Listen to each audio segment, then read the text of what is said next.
Hey everybody, Nick here again. Let's talk Chardonnay. I'm getting into our 2018 Solomon Hills Chardonnay right now. I love everything that comes off this vineyard, and I'm just really digging this new 2018 bottling. 2018 was a terrific vintage overall. For our 3 Chardonnays that we make, this year brought out super vivid vineyard expressions. This vineyard is the sister site to Biennacito. Solomon Hills is the most coastal vineyard in Santa Maria, though. It's planted right near Highway 101 on this very sandy southwest-facing hillside. And 2018 brought out this really kind of powerful, decadent character in this wine, which isn't out of left field or anything. We're used to Solomon Hills having more of this broad, rich kind of feel, going more into kind of poached pear, lemon curd, custardy layers. Part of that's the Dijon clones, which are planted here. They ripen more easily in super cool vineyards like Solomon Hills, so you can get ripe character even at low alcohols. But what I love about this wine each year is its sense of coexistence, where you have those more intense, lavish qualities just really nicely tied up with bright, fresh, minerally tones. They balance each other out, and you just get this great kind of power and impact. 2018 definitely gave us a richer tilt, though.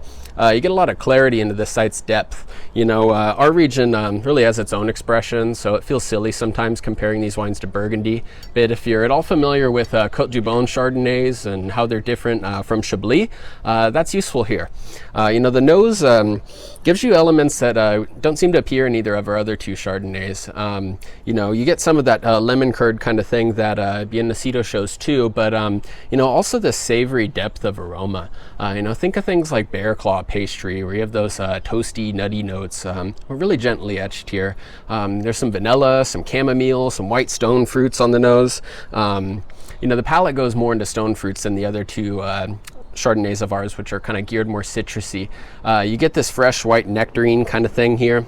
A little bit of apricot as the wine warms, and the textures are just really laid back and creamy. This Chardonnay is only a hair higher in alcohol and pH than the other 2, but somehow you just get this more soft, graceful kind of immediacy out of this wine. It feels more full and billowy, but you for sure get lots of energy and brightness coming from kind of crunchy apple and pear notes. It shows that richness with balance still, that coexistence I was talking about.